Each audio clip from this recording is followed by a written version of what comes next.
Hello students, welcome to our channel Mukesh Kashyap. तो जैसा कि स्टूडेंट्स आप सभी जानते हैं, ये हमारे वीडियो का सेकंड पार्ट है क्लास 11th की फिजिक्स का। चैप्टर 1 चल रहा है जिसका ये पार्ट 2 है। अगर आपने पार्ट 1 नहीं देखा है तो आप प्लीज़ सबसे पहले जाकर उस पार्ट 1 को देख लीजिए, जिससे कि आपको ये वीडियो जल्दी से जल्दी और अच्छी तरीके से समझ में आ सके। ठीक है, तो उसमें मैंने एक सवाल पूछा था जिसका जवाब हमको एक निधि लड़की हैं मुजफ्फरपुर बिहार से, उन्होंने उसका सही जवाब दिया। एक दिव्यांशी हैं मुरादाबाद से, उन्होंने सही जवाब दिया। एक रामू हैं जो कि ढोलपुर हैं, ढोलपुर से रामू त्यागी, इन्होंने जवाब तो नहीं दिया लेकिन इन्होंने मुझे व्हाट्सएप पे कांटेक्ट किया। व्हाट्सएप पे तो बहुत बच्चों ने कांटेक्ट किया जिनको मैंने नोट्स भी दिए हैं। तो आप सभी भी चाहते हैं कि अगली बार आपका भी नाम बोला जाए, तो जल्द से जल्द मेरे इस वीडियो के अंदर जो भी मैं क्वेश्चन पूछूंगा उसका जवाब कमेंट बॉक्स में दे देना। और मेरा व्हाट्सएप नंबर दे रखा है स्क्रीन पर, इस पर आप कांटेक्ट करके मुझसे सारे के सारे नोट्स ले सकते हैं। तो स्टार्ट करते हैं। कल हमने आपको समझाया था कि जो फिजिक्स है यानी कि भौतिकी है, उसकी दो पार्ट थे, दो भागों में उसको डिवाइड कर दिया गया था। एक था स्थूल और दूसरा क्या था, सूक्ष्म। तो हमने स्थूल के बारे में आपको डिटेल में समझा दिया था और उसके अंदर 5 उसके भाग थे जिनके बारे में चर्चा करेंगे हम इस वीडियो में। तो स्टार्ट करते हैं।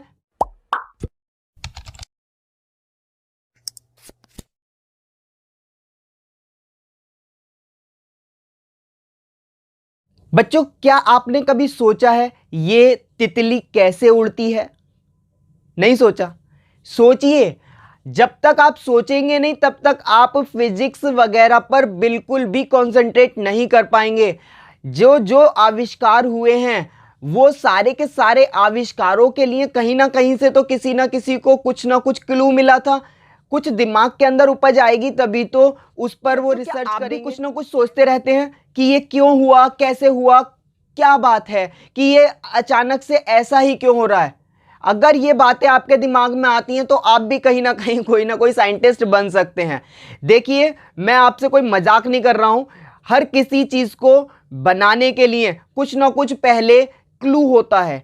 क्लू यानी कि उसके दिमाग में पहले से चल रहा होता है कि हाँ भाई ये चीज ऐसे पनपी होगी। जैसे कि आपके सामने एक छोटा सा एग्जाम्पल है कि आप सभी जानते हैं एक वैज्ञानिक थे जो कि बचपन में बैठे हुए थे एक पेड़ के नीचे, अचानक से सेब उस पे से गिर गया। सेब के पेड़ के नीचे बैठे थे, सेब नीचे गिरा, तो उन्होंने सोचा कि सेब नीचे ही क्यों गिरा, ऊपर क्यों नहीं गया।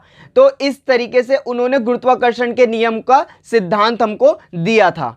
तो इसी तरीके से आपने एक और दूसरे वैज्ञानिक हैं जिनके बचपन में उन्होंने देखा कि उनकी माताजी रसोई के अंदर खाना बना रही हैं, तो एक केतली थी, उस केतली में से बार बार उसका ढक्कन ऊपर कूद रहा था और बार बार नीचे गिर रहा था, जिसकी वजह से उन्होंने स्टीम इंजन का आविष्कार कर दिया। जानते हैं ना आप। इसी तरीके से एक हुए उनका बाथ टब को देखा उन्होंने कि बाथ टब के अंदर से पानी बार बार बाहर गिर रहा है, तो पानी बार बार बाहर गिर रहा है, तो उन्होंने आर्किमिडीज का सिद्धांत दे दिया, यानी कि तैरने का नियम दे दिया कि तैरते कैसे हैं, किस तरीके से तैरा जाता है। तो वो चीज़ उन्होंने हमको दे दी।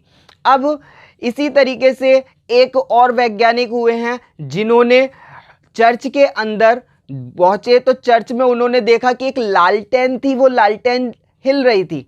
तो वो हिल जब रही थी तो उन्होंने पेंडुलम देखा और पेंडुलम की सहायता से उन्होंने एक घड़ी यानी कि समय को नापने का यंत्र बना दिया। तो आप लोग भी अपने आसपास देखिए, दैनिक जीवन में ही सब कुछ मिलता है। दैनिक जीवन में देखोगे तभी तो आपको कुछ रुचि आएगी, तो रुचि लेके चलिए। तो चलते हैं, पहला आपका जो पॉइंट था वो पहला पॉइंट था यांत्रिकी यानी कि मैकेनिक्स। इसमें द्रव्य हमने समझा दिया था। द्रव्य क्या होता है? द्रव्य ठोस, द्रव, गैस, तीनों से मिलकर द्रव्य बनता है। और द्रव्य जो होता है वो प्रत्येक वस्तु जो वातावरण में दिखाई दे रही है वही तो द्रव्य है। चलिए देखिए, तो द्रव्य यानी कि ठोस द्रव गैस के नियमों का अध्ययन किया जाता है, यानी कि इसके अंदर हम ठोस के नियम का भी अध्ययन करेंगे, गैस के नियम का भी और द्रव के नियम का भी। मोटी मोटी बात आपको बता दी जाए तो मोटी मोटी बातों के अंदर ठोस द्रव और गैस की गतियों के नियमों का अध्ययन करते हैं। यहां पर आप ये चीज समझ लीजिए, यांत्रिकी पोर्शन के अंदर हम गति का अध्ययन करेंगे, उसकी विराम अवस्था का अध्ययन करेंगे, समझ रहे हैं। और अगर यांत्रिकी ऊर्जा की बात की जाए तो गतिज ऊर्जा और यांत्रिक ऊर्जा को अगर कंबाइन कर दिया जाता, मिला दिया जाता है, तो उसको हम बोलते हैं यांत्रिकी ऊर्जा। समझ पा रहे हैं? तो आगे देखिए, यांत्रिकी न्यूटन के गति के नियमों तथा गुरुत्वाकर्षण के नियमों पर आधारित है, यानी कि ये जो यांत्रिकी है वो न्यूटन के गति के नियमों, न्यूटन की गति के 3 नियम है जो कि आपको 9th में पता है। अगर नहीं पता है तो आप मुझे कमेंट में बता देना, मैं आगे बता दूंगा। वैसे तो आगे इनके चैप्टरों के अंदर ये सब चीजें मैं एक्सप्लेन करने वाला हूं पूरी तरीके से। न्यूटन के गति के नियमों तथा गुरुत्वाकर्षण के नियमों पर आधारित है। गुरुत्वाकर्षण का नियम जो कि मैंने अभी आपको बताया, और गुरुत्वाकर्षण के नियम की एक खास बात होती है, वो खास बात ये होती है कि ये हमेशा नीचे की तरफ जाता है। दूसरी बात, ये हमेशा अट्रैक्शन का गुण रखता है। कौन सा रखता है? यानी कि आकर्षण का गुण होता है, ये चीज ध्यान रखना।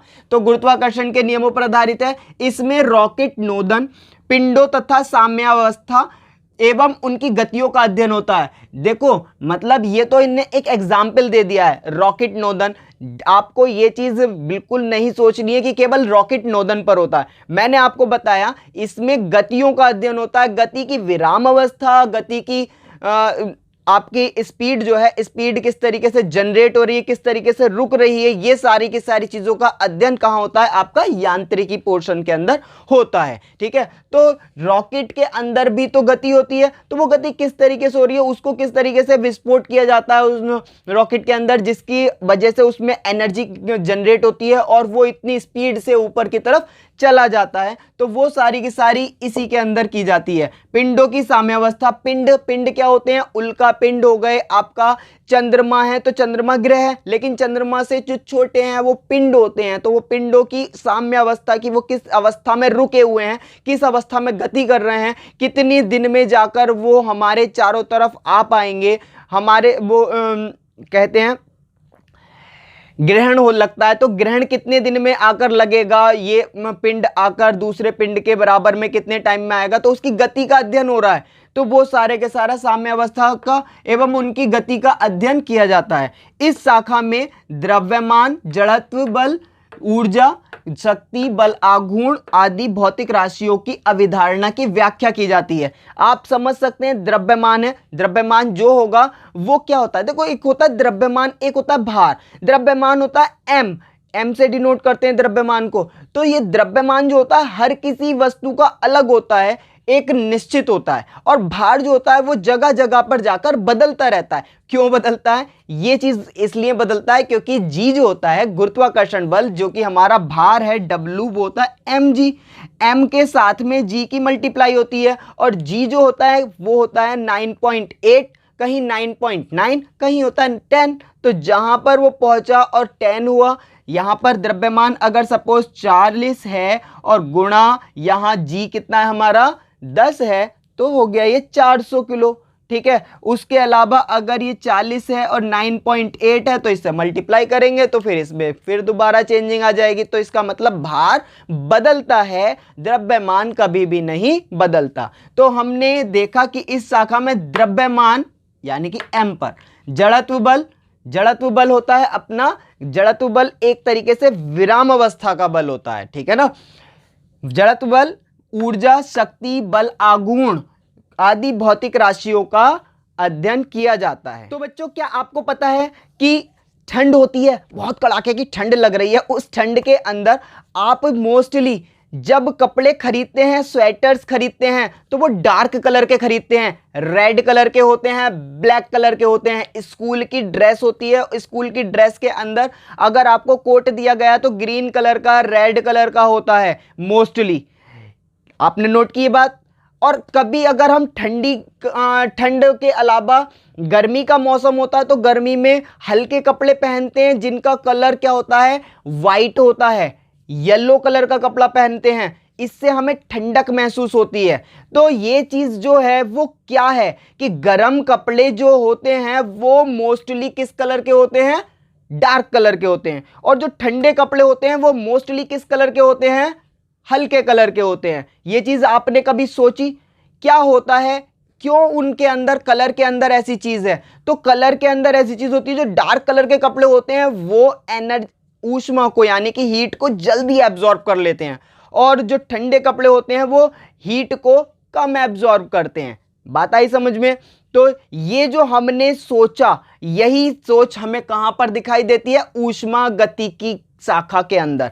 यही सारे के सारे काम हम कहां देखते हैं, ऊष्मा गतिकी के अंदर। ठीक है, जैसे कि हम खाना बनाते हैं, तो हम नहीं, मतलब हमारी मम्मी वगैरह खाना बनाती हैं, तो वो खाना बनाते समय आपने देखा होगा कि गैस पर दो चूल्हे होते हैं, एक हल्का होता है, एक तेज जलने वाला होता है।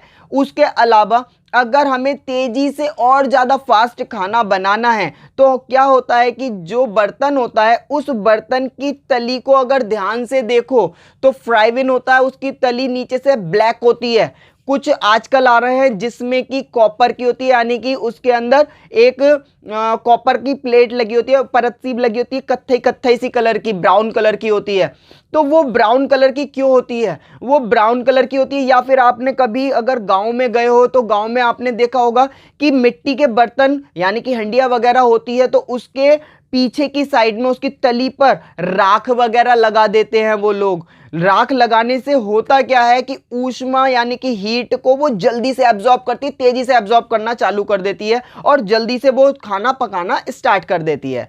तो ये सारी की सारी प्रोसेस कि ऊष्मा कब तेजी से आएगी, किस दिशा में तेजी से ज्यादा जाएगी, किस दिशा में तेजी से कम होती चली जाएगी, ये सारी की सारी घटनाएं कहां होती है, ऊष्मा गतिकी के अंदर हम देखते हैं। बात आ रही समझ में? तो देख लीजिए इसकी परिभाषा। इस शाखा में निकायों के ऊष्मीय संतुलन के नियमों, यानी कि ऊष्मा किस तरीके से संतुलित हो रही है, ऊष्मा प्रवाह की दिशा, किस दिशा के अंदर ऊष्मा बह रही है, ऊष्मा के कार्य में रूपांतरण, यानी कि ऊष्मा है वो कार्य में किस तरीके से रूपांतरित हो रही है। रूपांतरित होने का मतलब कि हम उस ऊष्मा से किस तरीके से काम ले पा रहे हैं, काम के रूप में चल रही है। तो उस चीज को हम क्या करते हैं के कारण निकाय का आंतरिक ऊर्जा, ताप आदि में परिवर्तन, कि वो आंतरिक ऊर्जा में परिवर्तित हो जाए और ताप में परिवर्तित होकर उसका अध्ययन किया जाता है। मीन्स हम वहां पर अध्ययन करते हैं किस तरीके से ऊष्मा वर्क कर रही है।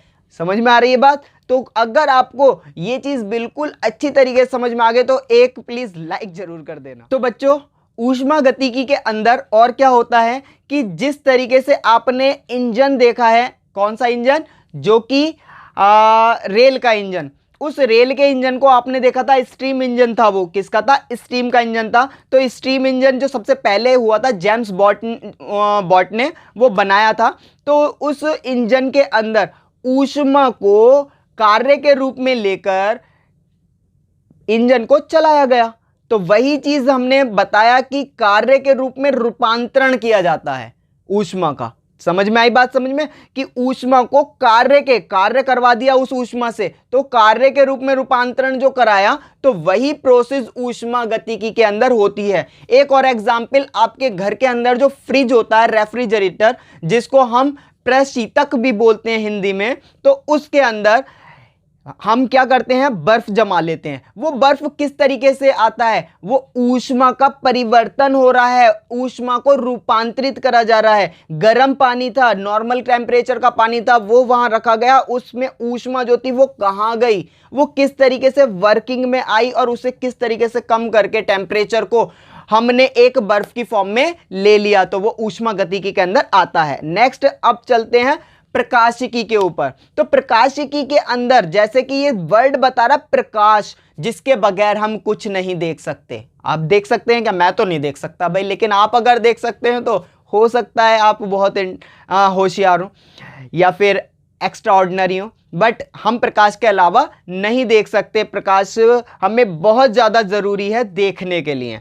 तो प्रकाश से रिलेटेड जो भी हम प्रोसेस करेंगे वो सारे के सारे ऊष्मा गतिकी के अंदर करते हैं। ठीक है, जैसे हमने अगर देखें तो लेंसों का अध्ययन करेंगे। लेंस होते हैं उत्तल लेंस, अवतल लेंस, तो ये प्रकाशिकी के अंदर आएंगे। आंख का अध्ययन करेंगे, वो प्रकाशिकी के अंदर आएगा। दूरदर्शी का अध्ययन करेंगे। दूरदर्शी मतलब हम अगर दूर की वस्तु को देख रहे हैं तो वहां से किस तरीके से किरण हमारे तरफ आती है। टोटल प्रोसेस क्या होता है, क्योंकि वो उन सब के अंदर प्रकाश एक माध्यम की जरूरत होती है। किस तरीके से प्रकाशिकी चैप्टर के अंदर हमें पढ़ा जाएगा कि किस तरीके से हमें कितनी दूरी पर रखने पर प्रतिबिंब बड़ा बनेगा, छोटा बनेगा, उल्टा बनेगा, सीधा बनेगा। ये सारी की सारी जो जानकारियां ली जाएंगी वो प्रकाशिकी के अंदर ली जाएंगी।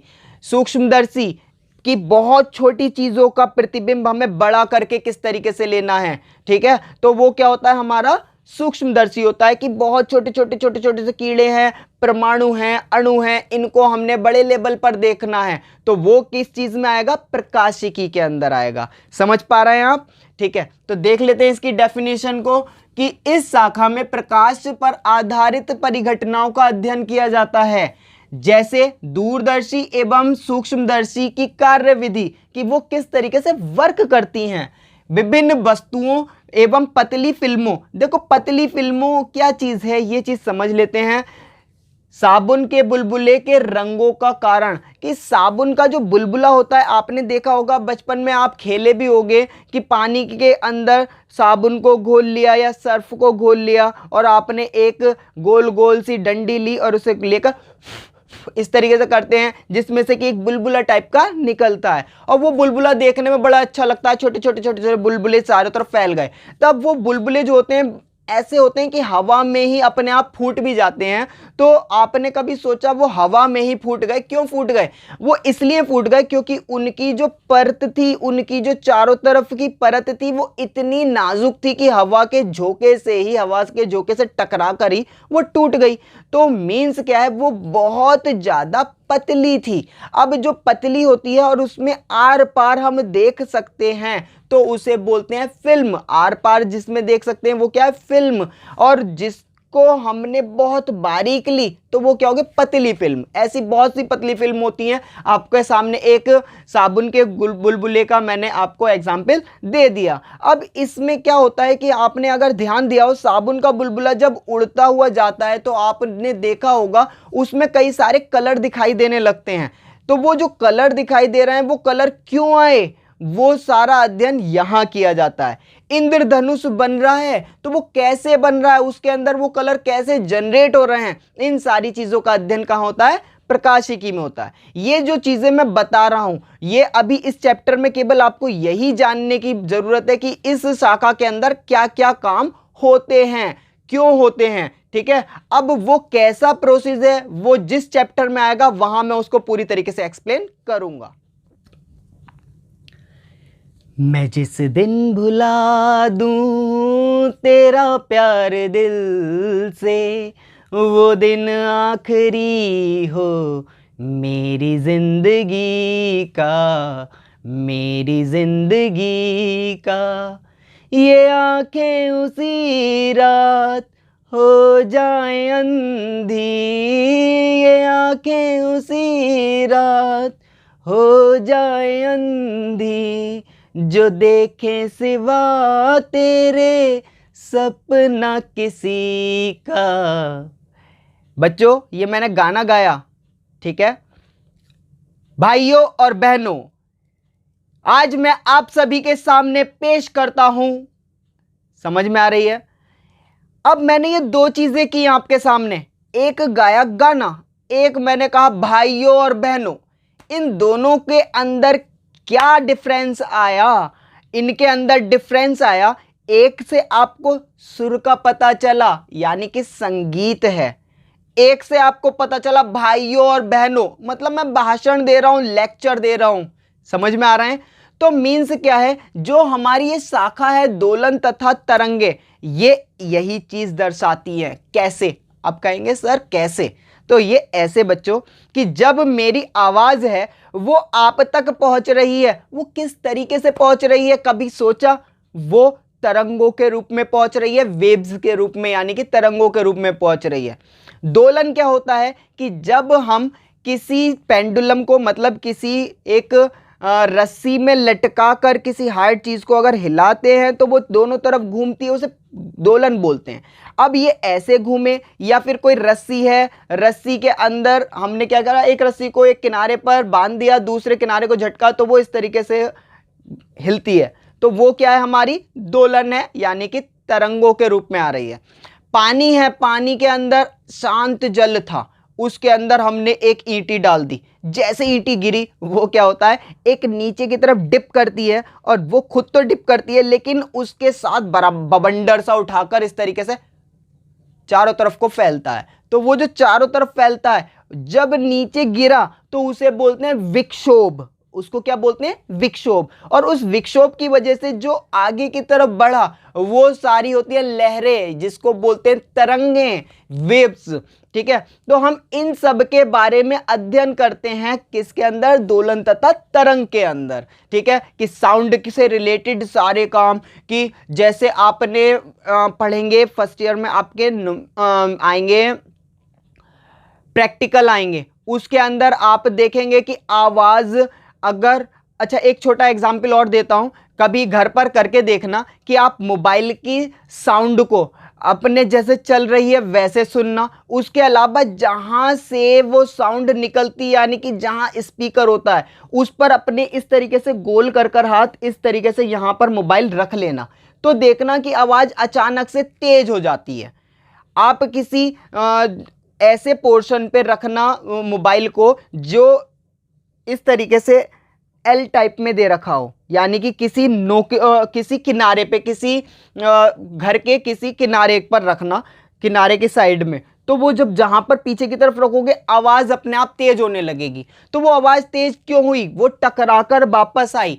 कभी आपने देखा होगा पहाड़ियों के अंदर, वादियों में आवाज लगाते हैं, वो आवाज लौटकर वापस आने लगती है, हमको सुनाई देने लगती है, कई कई बार रिपीट होती है। तो वो रिपीट क्यों होती है, वो सारी की सारी जो प्रोसेस है, वो सारी प्रोसेस हम पढ़ेंगे दोलन तथा तरंग के रूप में। तो इस शाखा के अंतर्गत हम विभिन्न वस्तुओं के कंपनों, विभिन्न वस्तु कुछ भी हो सकती है, आवाज हो सकती है, स्टील के अंदर कंपन हो रही है, स्टील अगर हम बजाते हैं तो उसमें हुर्र इस तरीके से आता है, वाइब्रेशन सी आवाज आती है। ठीक है, तो वो स्टील के अंदर हुआ कंपन, कंपित वस्तु द्वारा कंपन उत्पन्न विक्षोभ के संचरण का, संचरण मतलब आगे बढ़ना, आगे बढ़ना, उसका जिस तरीके से संचरण कर रहा है पूरा, वो कार्य करते हैं। आवाज किस प्रकार आगे बढ़ती है, भाषण तथा संगीत के अभिलक्षण, ये मैं आपको समझा ही चुका हूं। अगर आपको समझ में आया हो तो प्लीज मुझे कमेंट में जरूर बताना। और आज का जो क्वेश्चन है वो मैं आपसे पहले पूछ चुका हूं, पहले आपको बताया मैंने, कुछ एग्जाम्पल दिए थे वैज्ञानिकों के, तो जो सेब वगैरह का एग्जाम्पल दिया था, तो उस जगह पे जो वैज्ञानिकों के मैं एग्जाम्पल दे रहा था, उन सारे वैज्ञानिकों के नाम आपको कमेंट बॉक्स में लिखने हैं। मुझे बताना है कि किस वैज्ञानिक ने सेब वाली खोज की थी, किस वैज्ञानिक ने ढक्कन वाली खोज की थी, किस वैज्ञानिक ने बाथटब वाली की थी। तो उन वैज्ञानिकों के नाम आपको कमेंट बॉक्स में देने हैं। उन बच्चों के मैं नाम नेक्स्ट वीडियो में बोर्ड पर दूंगा। तो बच्चों अब बढ़ते हैं अपनी नेक्स्ट शाखा के ऊपर, जो कि है वैद्युत गतिकी, यानी कि इलेक्ट्रोडायनामिक्स।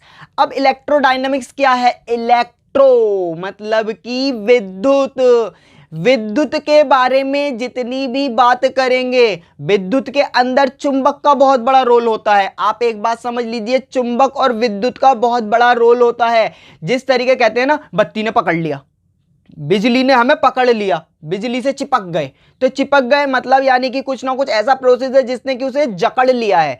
तो जकड़ लेने का मतलब कि चुंबक का कार्य विद्युत के साथ बहुत बड़ा गहरा संबंध होता है। तो हम इस शाखा के अंदर वैद्युत की सारी घटनाओं का, चुंबक की सारी घटनाओं का अध्ययन करते हैं। जिस तरीके से वैद्युत के घटनाओं का मतलब हो गया, इसके अंदर हम ट्रांसफार्मर वगैरह की बात करेंगे, बहुत सारे ट्रांसफार्मर होंगे उनकी बात करेंगे, बहुत सारा इसके अंदर चुंबकीय प्रभाव होंगे, वैद्युत चुंबकीय प्रभाव होंगे, उन सब की हम इसके अंदर व्याख्या करते हैं।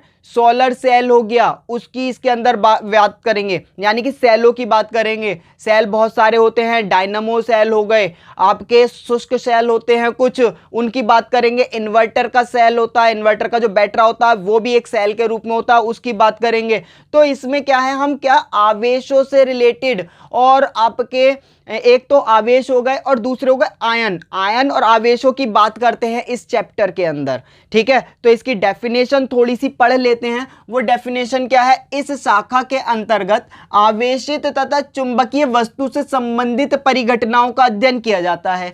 धारावाही चालक में चुंबकीय क्षेत्र की गति, धारावाही चालक मतलब जिसमें धारा बह रही है। चालक, चालक क्या होता है, चालक होता है जैसे कि ड्राइवर।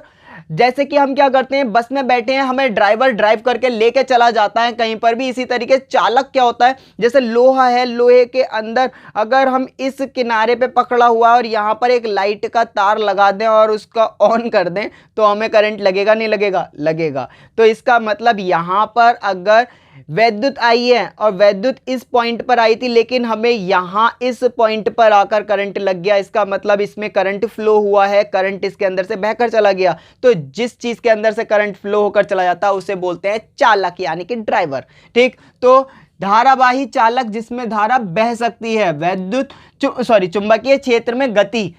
वैद्युत धारा की उत्पत्ति, वैद्युत धारा कैसे उत्पन्न होती है, आयन मंडल में रेडियो तरंगों का संचरण। आयन मंडल होता है, एक होता है शोभ मंडल, एक आयन मंडल। वो क्या होता है, हमारी पृथ्वी से ऊपर का हिस्सा जो हम देखते हैं, जिसके अंदर धुंधला धुंधला नजर आता है, वो होता है शोभ मंडल। और शोभ मंडल से नीचे आयन मंडल होता है। वो आयन मंडल के अंदर नाइट्रोजन, ऑक्सीजन, हीलियम, विलियम, सारी इतनी सारी गैसें होती हैं। उन सारी गैसों के अंदर अध्ययन किया जाता है कि कौन सी हमारे लिए हार्मफुल है, कौन सी हमारे लिए अच्छी गैस है। ठीक है ना, तो उन सब का रेडियो तरंगों का, रेडियो तरंगें जैसे जनरेट होती हैं, उन सब का क्या होता है, इनमें अध्ययन किया जाता है। बच्चों, जो हमारी वैद्युतिकी है, वैद्युत गतिकी, तो वैद्युत गतिकी के अंदर हम गॉस के नियमों का, फैराडे के नियमों का और आपके मैक्सवेल, इनके नियमों का हम क्या करेंगे, व्याख्या करेंगे, उनके बारे में जानेंगे वो क्या क्या नियम हैं। अब इसके बाद हम ये सारे के सारे किसके पार्ट चल रहे थे, स्थूल के, स्थूल के 5 पार्ट चल रहे थे। 5 पार्टों को मैंने अच्छी तरीके से समझा दिया। इसके बाद नंबर आता है दूसरी शाखा का, जो कि है सूक्ष्म, जिसको बोलते हैं माइक्रोस्कोपिक। तो सूक्ष्म डिपार्टमेंट जो है उसके अंदर, जैसा मैंने पहले ही बता दिया था आपको, कि स्थूल के अंदर बहुत बड़े बड़े पिंडों के बारे में अध्ययन होता है और सूक्ष्म के अंदर छोटी छोटी चीजों के बारे में अध्ययन होता है जिनको हम देख नहीं सकते। तो सूक्ष्म और आपका स्थूल दोनों डिपार्टमेंट में बहुत बड़ा डिफरेंस है। जहां पर हमें नियम बड़े बड़े लगाने हैं, वहीं यहाँ छोटे छोटे लगाने हैं। आप समझें तो ये फिजिक्स हमारे लिए इतनी इंटरेस्टिंग हो जाती है, वो हमें बार बार रुचि पैदा करती है कि हमें जानने की इच्छा हमारे अंदर आती है।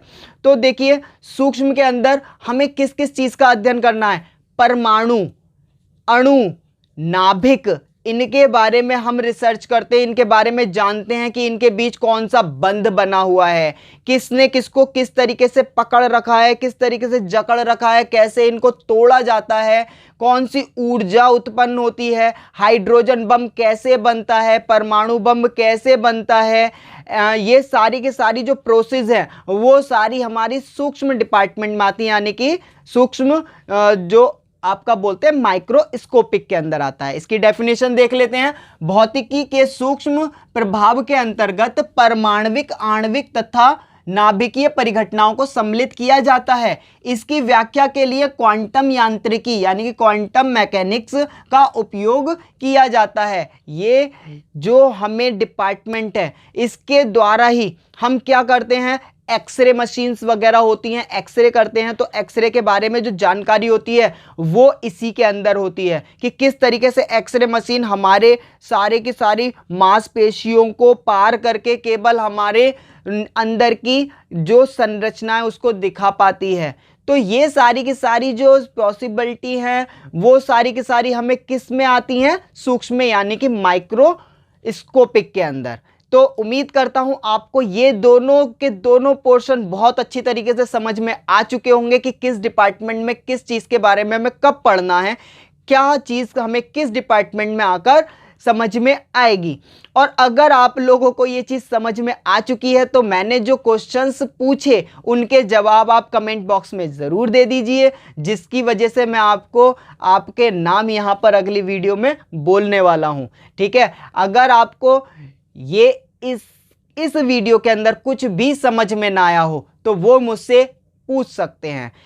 आप केमिस्ट्री की क्लास भी हमारे इस चैनल पर उपलब्ध है, उसको भी आप आगे देख सकते हैं। ऊपर आई बटन्स वगैरह दे रखे हैं, उनमें भी मैं देता हूं, और साथ में लास्ट में आपको एंड स्क्रीन के अंदर भी आपको वीडियो का लिंक मिल जाएगा। और व्हाट्सएप नंबर आपको हमने दे ही रखा है, उसे आप देखिए। और नेक्स्ट वीडियो में, अगली वीडियो के अंदर, इसका पार्ट 3 जो आएगा उसके अंदर हम इस चैप्टर का एंड करने वाले हैं। उसमें आप सारे नियमों के बारे में पढ़ेंगे, तो वेट कीजिए उस वीडियो का। और good luck and all the best and thanks.